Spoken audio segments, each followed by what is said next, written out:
Hello there, welcome back to What the Flick. Christy Lemire, the lovely Jason Carter. Hi guys. He's not wearing this shirt by accident. This is like a wardrobe change choice. Right, Christy, I've had this shirt for a while, and you know, Target has like the best T-shirts, so I bought this one and a Britney one, yes. Britney and Whitney. Ha!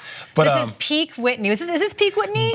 Peak Whitney. This is 90s. This is Bodyguard Whitney, actually. Okay, Bodyguard perfect. Whitney. Well, we have a documentary we're playing catch up with called, appropriately enough, Whitney. It's very sad, and Jason will describe it to you. Yeah, Christy, this movie, I mean, Whitney Houston, she's an iconic, legendary superstar, legendary vocalist, and this documentary really dives into the Whitney that we thought we knew but didn't, and also answers so many questions to a lot of questions that we've had for years about her sexuality, drug abuse, her marriage, her family. So take a look at the trailer.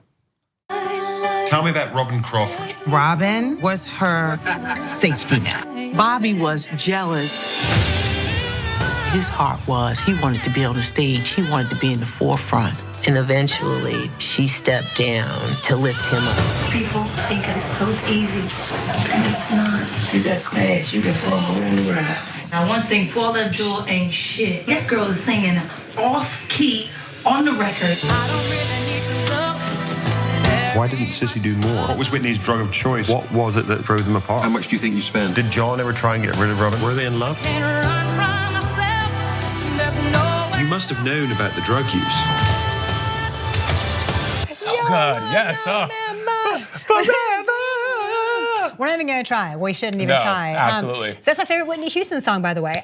So we learned a lot here because I think there was a lot of speculation for a long time about her sexuality, about the extent of her drug abuse, about her demons, but we also learn about her childhood, and we learn about her beginnings in music and the influence her family had throughout the course of her career, for better and for worse, as we saw. What surprised you that you learned here? You're clearly a fan. What did you not know that you learned from this? About her father, John Houston, that he was a crook, for lack of a better word, and that you look at Whitney Houston.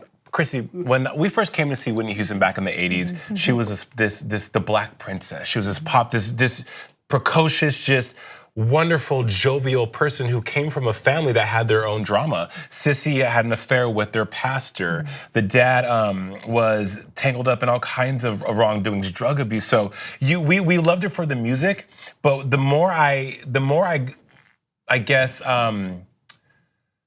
went down the rabbit hole of this movie, because I was in denial about some stuff. Yeah, what did you not want to believe? That she was an avid drug user. And for years I thought, no, not Whitney. And I know that's to my own detriment because it's clearly there. I mean, clearly she says crack is whack to Diane Sawyer. Right.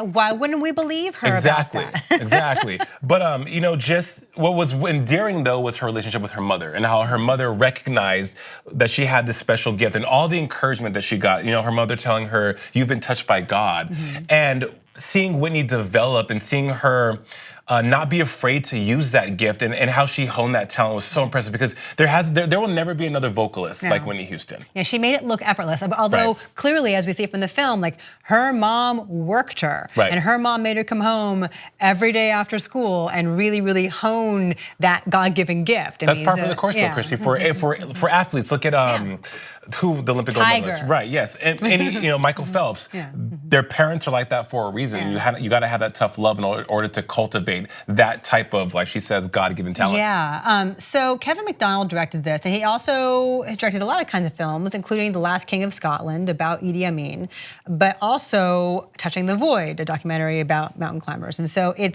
he's got kind of an interesting background going into this, in that he knows how to tell a story about a really complicated, famous person and try to provide insight into the person that we think we already know.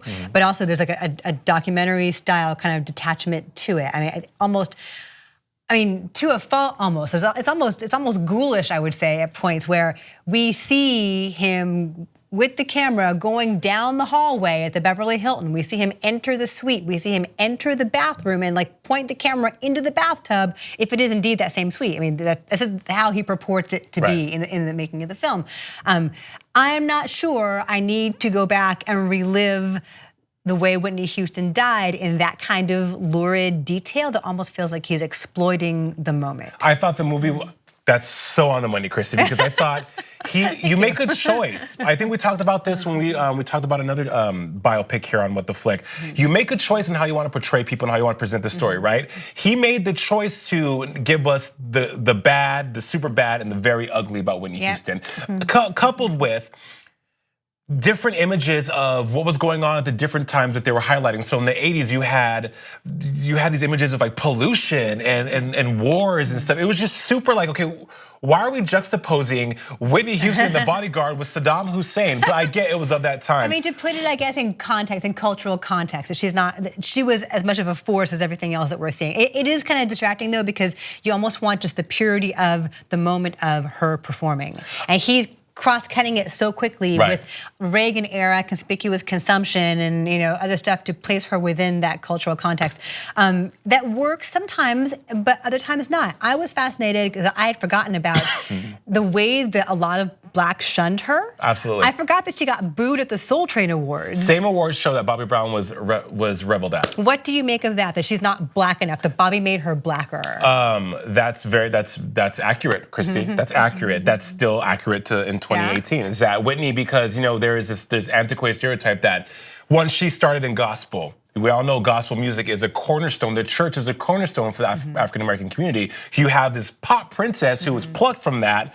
She's the shining beacon of what a black female artist should be. Then she shifts gears a little bit. And we're like, well, nope, you're losing the receipts on that. So I feel like it's a shame that we do that to each other, but yet as a community, we want inclusivity, we want to be accepted for who we are, but with our own community, we're the first to tear somebody down. Right, but speaking of the gospel influence on her, one of the more powerful moments in the film is going back and explaining the importance of her performing the Star Spangled Banner at the Super Bowl in the middle of Desert Storm, and how she did it because I had forgotten this, it's a 3/4 time song, but she did it in 4/4, and that gave it more of a gospel feel to it. And maybe the average person listening to it didn't recognize that there was that shift, but it made a great difference in terms of the emotion that song created. So in that instance, he has a great job of explaining her larger cultural importance, that she's not just a singer, but that she's an icon and a symbol, and she matters in a multitude of ways. And